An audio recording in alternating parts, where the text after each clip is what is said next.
मित्रों, अब हम बिहार में 10वीं बार मुख्यमंत्री पद की शपथ लेने वाले नीतीश कुमार की कैबिनेट का रोचक विश्लेषण करेंगे। आज नीतीश कुमार के अलावा उनके 26 मंत्रियों ने भी शपथ ली। बिहार में कुल मिलाकर 36 मंत्री हो सकते हैं, लेकिन आज सीएम मिलाकर कुल 27 को ही शपथ दिलाई गई।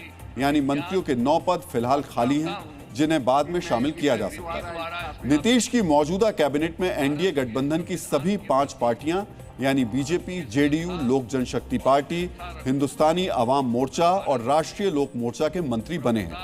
पार्टियों के हिसाब से कैबिनेट में प्रतिनिधित्व की बात करें तो बीजेपी के सबसे ज्यादा 14 मंत्री बने। जेडीयू से नीतीश कुमार के अलावा 8 मंत्री बने, यानी कुल मिलाकर जेडीयू से कैबिनेट में 9 चेहरे हैं। चिराग पासवान की पार्टी एलजेपी से 2 मंत्री बने हैं। जीतन राम मांझी और उपेंद्र कुशवाहा की पार्टी से एक मंत्री बना है। नीतीश की नई कैबिनेट में कई नए चेहरों को मौका दिया गया है।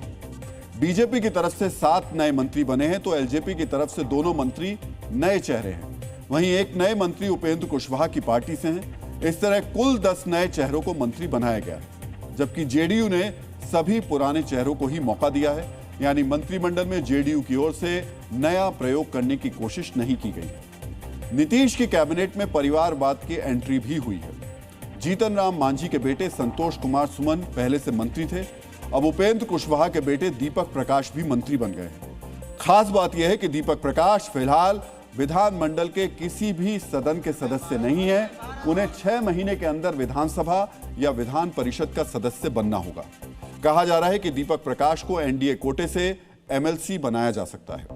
मांझी की पार्टी के इस बार 5 विधायक चुने गए हैं, लेकिन इसके बावजूद उन्होंने विधायक की जगह अपने विधान पार्षद बेटे संतोष सुमन को ही मंत्री बनाया। इसी तरह उपेंद्र कुशवाहा की पार्टी के 4 विधायक चुने गए हैं, जिनमें उनकी पत्नी भी है, लेकिन लॉटरी उनके बेटे की लगी। उन्होंने चारों विधायकों की जगह अपने बेटे दीपक प्रकाश को मंत्री बनाया। नीतीश की कैबिनेट में महिलाओं की भागीदारी 10% के आसपास है। 27 में से सिर्फ 3 महिला मंत्री बनी है, जबकि राजनीतिक विश्लेषकों का कहना है कि महिलाओं के वोट से ही नीतीश कुमार चुनाव जीतते हैं। महिला मंत्रियों में लेसी सिंह जेडीयू की हैं, जबकि रमा निषाद और श्रेयसी सिंह बीजेपी कोटे से हैं। श्रेयसी सिंह मशहूर शूटर हैं। वो कॉमनवेल्थ गेम्स में गोल्ड मेडल जीत चुकी हैं। दूसरी बार विधायक बनने वाली श्रेयसी सिंह सबसे युवा मंत्री भी हैं।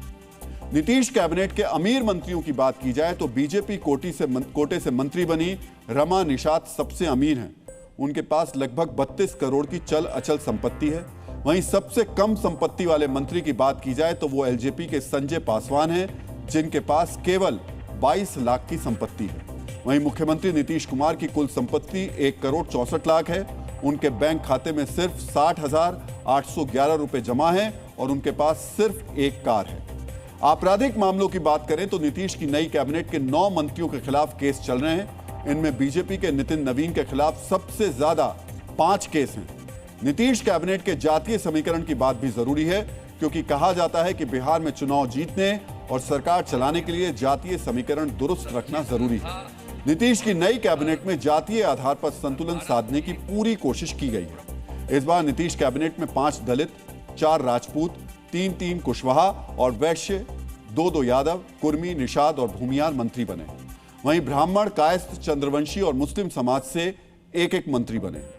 जातियों के वर्गीकरण के हिसाब से देखें तो ओबीसी समाज के सबसे ज्यादा 10 मंत्री हैं, सवर्ण 8 हैं, दलित 5 और ईबीसी यानी अति पिछड़ा जातियों के 3 मंत्री हैं, जबकि मुस्लिम समुदाय से 1 मंत्री है। जाते जाते एक तथ्य और बता देता हूं आपको कि नीतीश कैबिनेट में संजय नाम के 3 मंत्री हैं, एक बीजेपी से और 2 एलजेपी से। एक जैसा नाम कई बार कंफ्यूजन की वजह भी बन जाता है।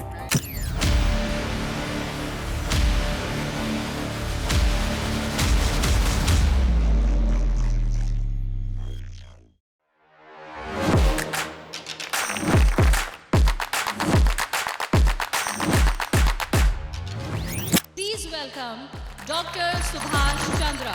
And habit can be micro, macro, 66 times if you repeat the same thing, it becomes your habit.